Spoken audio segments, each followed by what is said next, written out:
गांव की हालत भीलपुर गांव कभी हरियाली से भरा था, लेकिन अब सूख गया था। खेतों में दरारें पड़ी थीं, कुएं सूख गए थे और झोपड़ियां टूटी हुई थीं। चारों तरफ धूल और प्यास का माहौल था। मुकुल अपनी लकड़ी की फल वाली गाड़ी के पास खड़ा सोच रहा था कि अब इस गांव का क्या होगा। मुकुल फल बेचते हुए सुबह सुबह मुकुल अपनी लकड़ी की गाड़ी खींचकर गांव की गलियों में घूमने लगा। गाड़ी में चमकते हुए फल, आम, अमरूद, सेब और तरबूज सजाए हुए थे। बच्चे उसके पास दौड़ते और पूछते, मुकुल भैया, सेब कितने के हैं? मुकुल मुस्कुराते हुए उन्हें छोटे टुकड़े देकर चखने देता। पंचायत की मीटिंग गांव की चौपाल में सभी लोग चिंता में बैठे थे। सरपंच बोले, पानी नहीं है तो खेती कैसे करेंगे? मवेशी मर रहे हैं, हमें कुछ करना होगा। मुकुल एक कोने में चुपचाप बैठा रहा और सोच रहा था कि अगर कुछ कदम उठाए जाएं तो गांव बच सकता है। रात को मुकुल घर में लेटा हुआ सोच रहा था।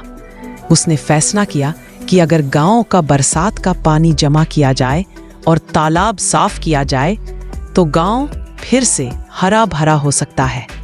उसकी आंखों में उम्मीद की चमक थी। गांव वालों से बातचीत अगले दिन मुकुल सरपंच और गांव वालों से बोला, अगर हम तालाब को साफ करें और पानी जमा करें तो गांव फिर से हरियाली पा सकता है। कुछ लोग हंसे, लेकिन धीरे धीरे कुछ लोग उसकी बात सुनकर साथ देने लगे। तालाब की सफाई शुरू गांव के लोग मुकुल के साथ तालाब की सफाई करने लगे। नौजवान मिट्टी खोद रहे थे, महिलाएं टोकरी में मिट्टी ढो रही थीं और बच्चे भी मदद कर रहे थे। मुकुल पसीने में भीगा हुआ मेहनत कर रहा था, लेकिन उसके चेहरे पर संतोष झलक रहा था। कुछ दिनों बाद बरसात शुरू हुई। काले बादल छाए, बिजली चमकी और मूसलधार बारिश हुई। तालाब धीरे धीरे भरने लगा। गांव वाले खुशी से झूम उठे।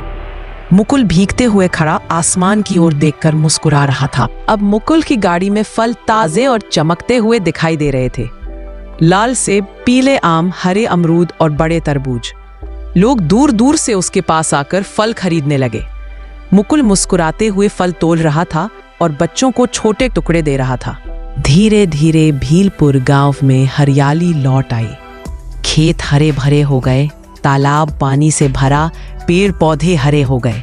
मवेशी पानी पी रहे थे और गांव वाले प्रसन्न होकर खेतों में काम कर रहे थे। मुकुल अपनी फल वाली गाड़ी के पास खड़ा गर्व से अपने गांव को देख रहा था।